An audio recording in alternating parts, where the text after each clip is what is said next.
जय हिंद दोस्तों, आप सभी का स्वागत है। तो आज हम लोग इस वीडियो में बिहार एसएससी में पूछे गए प्रश्नों का एनालिसिस करेंगे।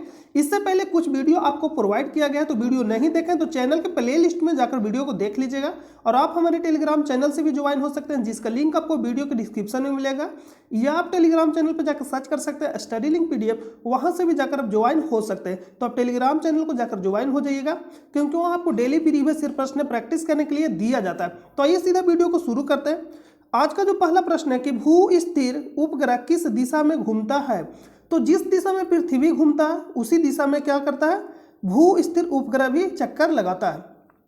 एक होता है परिक्रमा और एक होता है परिभ्रमण। परिभ्रमण का मतलब होता है अपने धुरी पे घूमना, और परिक्रमा कहने का मतलब हम लोग जब किसी भी मंदिर को परिक्रमा लगाते हैं, यानी कहने का मतलब कोई मंदिर है इसको गोले गोले परिक्रमा लगाते हैं। और घूर्णन का मतलब होता है, या परिभ्रमण का मतलब होता है किस धुरी पर भी घूमना। तो इसका जो राइट आंसर हो जाएगा, जो पृथ्वी चक्कर लगाता है पश्चिम से पूरब। पृथ्वी किधर से चक्कर लगाता है, पश्चिम से पूरब। तो यानी भू स्थिर जो उपग्रह है किस दिशा में घूमता है, तो पश्चिम से पूरब, यानी option number A right answer हो जाएगा। नेक्स्ट प्रश्न पे चलते हैं। नेक्स्ट है कि ओजोन बायोस्फीयर को बचाती है। तो ये किससे बचाती है, तो पराबैंगनी किरणें से। यहाँ पे इंग्लिश में दिया गया जिसको हम बोलते हैं अल्ट्रावायलेट। तो इसका राइट आंसर का जो ऑप्शन नंबर बी। ओजोन परत किस मंडल में पाया जाता है, तो समताप मंडल में पाया जाता है, और ये ऑक्सीजन के 3 परमाणु से मिलकर बना है। तो ऑप्शन नंबर बी क्या हो जाएगा, राइट आंसर हो जाएगा। या पराबैंगनी किरण से हमें बचाता है, जिसको बोलते हैं अल्ट्रावायलेट किरणें। तो option number B right answer हो जाएगा। नेक्स्ट प्रश्न पे चलते हैं। नेक्स्ट है कि नीचे दिए गए, इसको सुमेलित करना हम इसको कल ही बताए थे। कर्नाटक कैगा कहाँ स्थित है, कर्नाटक में, यानी ए का बी नंबर हो जाएगा। तमिलनाडु में, यानी कुडनकुलम कहाँ स्थित है, तमिलनाडु, यानी ऑप्शन नंबर बी का 4 नंबर हो जाएगा, जिसको हम बोलते हैं कल्पक्कम या कुडनकुलम। दोनों कहाँ स्थित है, तमिलनाडु में। काकरापर कहाँ स्थित है, गुजरात में स्थित है। नरौरा कहाँ स्थित है, उत्तर प्रदेश में। और तारापुर कहाँ स्थित है, महाराष्ट्र में। और रावतभाटा राजस्थान में। नेक्स्ट प्रश्न पे चलते हैं। नेक्स्ट है कि राज्यसभा के संदर्भ में निम्नलिखित में से कौन सा कथन सही नहीं है। यहाँ पे ध्यान देना, नहीं पूछा गया राज्यसभा के बारे में। तो राज्यसभा के बारे में चर्चा कहाँ है, तो साथ आप याद रख सकते हैं सरला से। स संसद यानी 79, रस राज्यसभा 80, और लास्ट से लोकसभा यानी 81। लोकसभा की चर्चा किसमें, 81 में, और राज्यसभा की चर्चा 80 में। और राज्यसभा का स्थापना कब होता है, 1952 में। तो यहाँ पे पूछा कौन सा सही नहीं है, तो राज्यसभा एक अस्थायी सदन है, तो ये सही है बिल्कुल। राज्यसभा है जो क्या है, एक अस्थायी सदन है, यानी अस्थायी संस्था, तो ये बिल्कुल सही है, अस्थायी सदन। और लोकसभा क्या है, अस्थायी सदन, यानी जो राज्यसभा कभी भंग नहीं होता है और लोकसभा भंग हो सकता है। इसके 1/3 यानी 1/3 सदस्य प्रत्येक 2 वर्ष पर रिटायर होते हैं, ये भी बिल्कुल सही है, यानी ऑप्शन नंबर बी भी सही है। सीधा प्रश्न आपसे पूछा जाएगा, राज्यसभा का गठन 1958 में हुआ था, तो ये गलत है। कब हुआ था, 1952 में हुआ था। राज्यसभा के 12 सदस्य राष्ट्रपति द्वारा मनोनीत किए जाते हैं, ये भी सही है। तो यहाँ पे पूछा कि कौन सा सही नहीं है, तो ऑप्शन नंबर बी क्या हो जाएगा, राइट आंसर हो जाएगा। नेक्स्ट प्रश्न पे चलते हैं। और लोकसभा के बारे में कुछ प्रश्न जो पूछा जाता है, जो इंपॉर्टेंट है, प्रश्न पूछा जाए कि धन विधेयक शुरू कहाँ से होगा, लोकसभा में, और राज्यसभा कितना दिन तक रोक सकता है, 14 दिनों तक।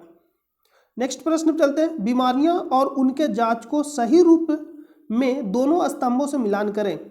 तो यहाँ आपको 2 याद रखना जरूर, एलिसा टेस्ट और एक बिडाल टेस्ट, ये मोस्ट इंपॉर्टेंट है, और 2 ही याद रखना, इससे ज़्यादा नहीं। बाकी जो आप देख रहे हैं 2 अगर आपको याद है तो आप बिल्कुल आसानी से कर लीजिएगा।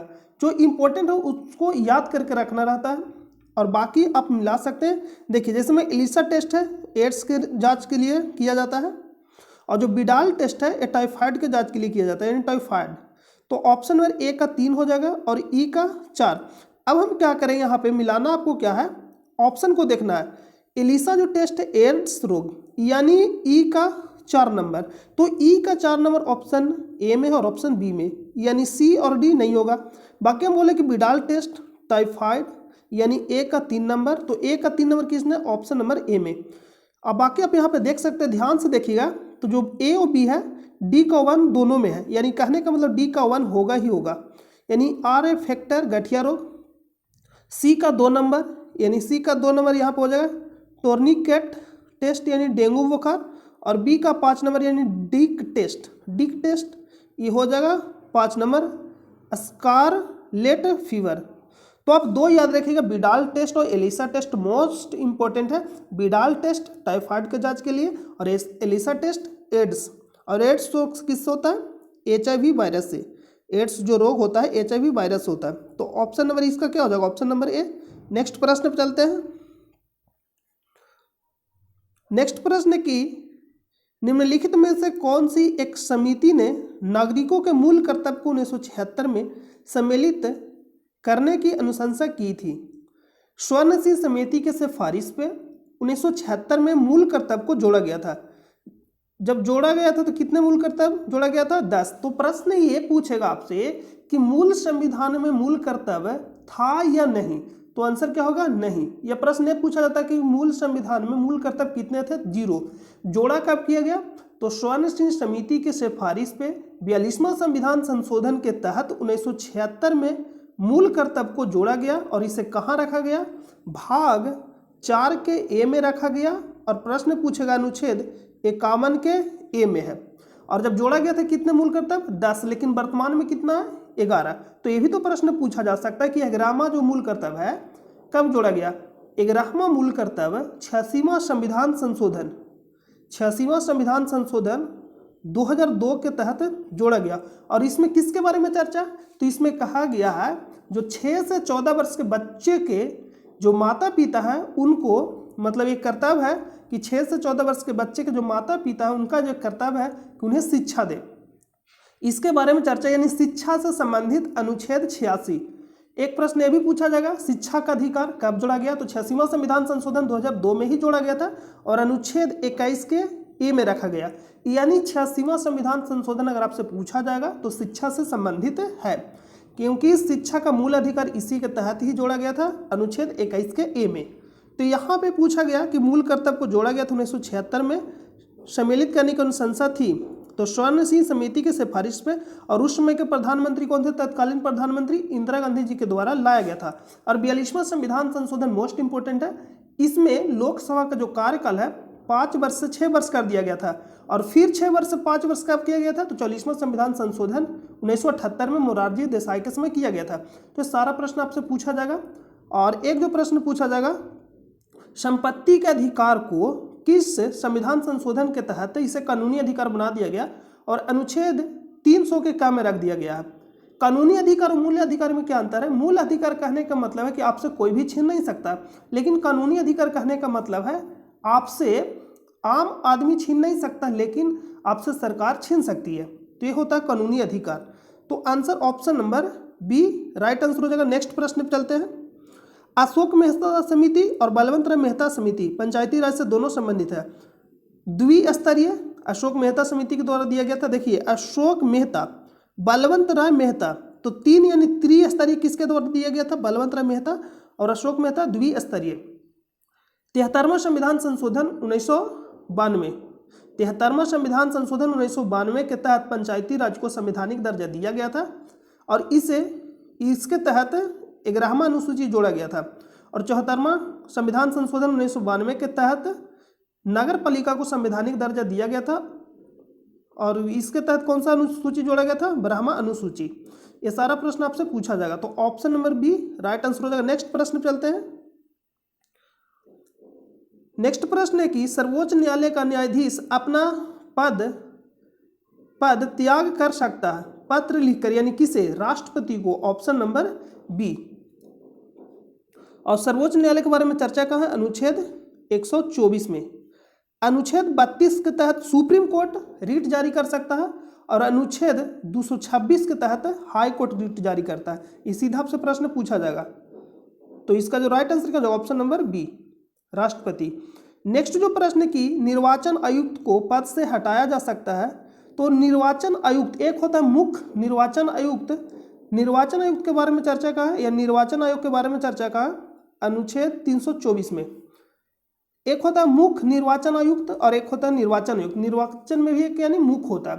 तो जो मुख्य निर्वाचन आयुक्त होता है उसको मतलब हटाने के लिए महाभियोग जैसी प्रक्रिया लानी पड़ती है, लेकिन जो अन्य निर्वाचन आयुक्त है, अन्य जो निर्वाचन आयुक्त है उसे हटाने के लिए मुख्य निर्वाचन आयुक्त के सिफारिश पे राष्ट्रपति उसे हटा सकते हैं।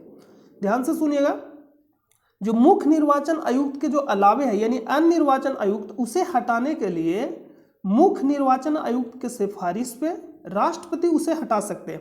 तो यहाँ पे दिया ही नहीं गया, यानी मुख्य निर्वाचन आयुक्त के सिफारिश पर राष्ट्रपति हटाएंगे तो कौन हटा सकते हैं? राष्ट्रपति। तो ऑप्शन नंबर यहाँ डी लगाई, क्योंकि उपयुक्त में से कोई नहीं दिया गया तो आंसर क्या हो जाएगा? D number. नेक्स्ट प्रश्न पे चलते हैं। और पहले निर्वाचन आयुक्त कौन थे? सुकुमार सेन। नेक्स्ट प्रश्न है कि टाइगर वुड किस खेल से संबंधित है? गोल्फ से। Option number A. सिलिकॉन, यहाँ पे प्रश्न कट गया है। प्रश्न ये था कि सौर सेल जो बनाया जाता है उसमें किसका प्रयोग किया जाता है? सिलिकॉन का। नेक्स्ट प्रश्न है कि इलेक्ट्रिक बल्ब में फिलामेंट बना होता है? टंगस्टन का। Option number A. और नाइक्रोम हीटर जो होता है उसमें किसका लगा होता है? नाइक्रोम का। मिनीमाता व्याधि का मुख्य कारण है, यानी मिनीमाता किससे होता है? सीधा प्रश्न पूछा जा रहा है, यानी पारा से। तो पारा जिसको हम पाराद भी बोलते हैं। ऑप्शन नंबर सी। कैडमियम से कौन सा रोग होता है? इटाई। इटाई, तो ईटा क्या होता है? काड़ा होता है, तो काड़ा से याद रखिए कैडमियम, यानी इटाई इटाई रोग किसके कारण से होता है? कैडमियम से। नेक्स्ट प्रश्न है कि यदि राष्ट्रपति एवं उपराष्ट्रपति अक्षम अथवा उनकी मृत्यु कार्यकाल में हो जाती है तो कार्यकारी राष्ट्रपति कौन होंगे? यानी राष्ट्रपति और उपराष्ट्रपति दोनों नहीं है, तो उस समय में राष्ट्रपति यानी कार्यकारी राष्ट्रपति के रूप में कौन पदभार संभालेंगे? तो आंसर हो जाएगा सर्वोच्च न्यायालय के मुख्य न्यायाधीश। Option number D. राष्ट्रपति नहीं रहते हैं तो उपराष्ट्रपति, और उपराष्ट्रपति और राष्ट्रपति दोनों नहीं रहेंगे तो सर्वोच्च न्यायालय के मुख्य न्यायाधीश। Option number D. और भारत के पहले राष्ट्रपति कौन थे? डॉक्टर राजेंद्र प्रसाद। नेक्स्ट प्रश्न है कि भारत में प्रथम न्यूक्लियर विस्फोट 1974 में कहाँ किया गया?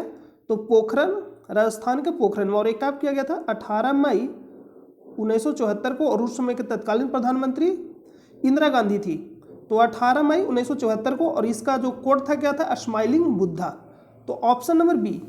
और एक दूसरा पूछा जाएगा कब किया गया था? तो 11 मई या 13 मई। 11 और 13 दोनों देता है, कभी 13 मई देगा कभी 11 मई। तो 11 मई और 13 मई को 1998 में दूसरा न्यूक्लियर विस्फोट किया गया था। और ये भी कहाँ किया गया था? तो राजस्थान के पोखरण में, और इसका कोड क्या था? शक्ति 98। और उस समय के तत्कालीन प्रधानमंत्री कौन थे? अटल बिहारी वाजपेयी। तो option number B right answer हो जाएगा। नेक्स्ट आंसर है कि नेक्स्ट प्रश्न है कि अम्ल वर्षा किनके द्वारा होने वाला पर्यावरण प्रदूषण के कारण होता है? अम्ल वर्षा, तो नाइट्रस ऑक्साइड और सल्फर ऑक्साइड, यानी नाइट्रोजन के ऑक्साइड हो जाएगा। यहाँ पे देखिए, यहाँ पे N2O, यहाँ पे जो आंसर हो जाएगा कार्बन डाइऑक्साइड और नाइट्रोजन, यह आंसर होगा नहीं। कार्बन मोनोऑक्साइड और कार्बन डाइऑक्साइड ये भी नहीं होगा। ओजोन और कार्बन डाइऑक्साइड ये भी नहीं होगा। नाइट्रस ऑक्साइड और sulphur dioxide. Option number B. अगर दोनों में से किसी एक को चुनना है तो सल्फर डाइऑक्साइड आंसर पहला होगा और दूसरा नाइट्रस ऑक्साइड। यानी अगर दोनों आंसर है तो दोनों आंसर होगा, लेकिन दोनों में से किसी एक को चुना है तो पहला आंसर क्या हो जाएगा? Sulphur dioxide. लेकिन सल्फर डाइऑक्साइड नहीं रहेगा तो नाइट्रस ऑक्साइड, और दोनों रहेगा तो आंसर दोनों होगा। अम्ल वर्षा के लिए ऑप्शन नंबर बी इसका राइट आंसर हो जाएगा। नेक्स्ट प्रश्न पे चलते हैं। नेक्स्ट प्रश्न है कि निम्नलिखित में से किसे जैविक खाद के रूप में प्रयुक्त किया जाता है? Azolla. Option number B. Option number B इसका राइट आंसर हो जाएगा। नेक्स्ट है कि गन पाउडर यानी बारूद किस मिश्रण से बना होता है? यानी किसका मिश्रण होता है? बारूद। तो बारूद बनाने के लिए सिंपल हम लोग उसमें चारकोल यूज करते हैं और पोटेशियम नाइट्रेट का यूज करते हैं, KNO3। पोटेशियम नाइट्रेट का डायरेक्ट सूत्र भी पूछा जाता है, KNO3। Potassium nitrate KNO3। Potassium nitrate, charcoal और सल्फर। तो चारकोल, सल्फर और potassium nitrate. Option number B. Charcoal, sulphur और potassium nitrate. Option number C इसका राइट आंसर हो जाएगा। नेक्स्ट प्रश्न पे चलते हैं। नेक्स्ट है कि हाल ही में आर्सेनिक, तो हाल ही में करेंट से रिलेटेड प्रश्न है, लेकिन हम आपको बता दें आर्सेनिक औषधि का मुख्यतः किसके उपयोग के लिए किया जाता है? इलाज के लिए, तो सिफिलिस के लिए किया जाता है। तो यहाँ पे ऑप्शन में नहीं, यानी करेंट से रिलेटेड उस समय का प्रश्न था। नेक्स्ट प्रश्न पे चलते हैं। नेक्स्ट है कि लोहा का शुद्ध रूप क्या है? तो लोहा का शुद्ध रूप कौन सा है? पीटवा लोहा। ऑप्शन नंबर बी, यानी इसमें कार्बन का मात्रा न के बराबर होता है। साबुन किसका सोडियम साल्ट है? सोडियम साल्ट मतलब कहने का मतलब लवण, यानी साबुन किसका सोडियम लवण है? तो किसका सोडियम लवण है? स्टीरिक अम्ल। Option number C. या तो ओलिक अम्ल ऑप्शन में देगा, या तो पॉमिटिक अम्ल, यानी पॉमिटिक अम्ल देगा या तो एस्टेरिक अम्ल, और तीनों रहेगा आंसर तो तीनों होगा। क्या क्या दे सकता है, ओलिक अम्ल देगा या पॉमिटिक अम्ल देगा या एस्टेरिक अम्ल देगा। तो ऑप्शन नंबर सी इसका राइट आंसर हो जाएगा। नेक्स्ट प्रश्न पे चलते हैं। नेक्स्ट प्रश्न है कि निम्नलिखित नदियों में से किसका उद्गम भारत में नहीं है। रावी नदी का भारत में है, ब्यास का भी भारत में, चिनाब भारत में, सतलज नदी का भारत में नहीं है। तो इसका उद्गम कहाँ है सतलज नदी का, तो मानसरोवर झील के निकट राक्षस ताल झील से इसका उद्गम हुआ सतलज नदी का। तो ऑप्शन नंबर ए इसका राइट आंसर हो जाएगा। यहाँ पर प्रश्न पूछा है कि निम्नलिखित नदियों में से किसका उद्गम भारत में नहीं है, तो ऑप्शन नंबर ए। तो नेक्स्ट प्रश्न हम लोग नेक्स्ट वीडियो में करेंगे। मिलते हैं नेक्स्ट वीडियो में, तब तक के लिए अपना ख्याल रखें। जय हिंद, जय भारत।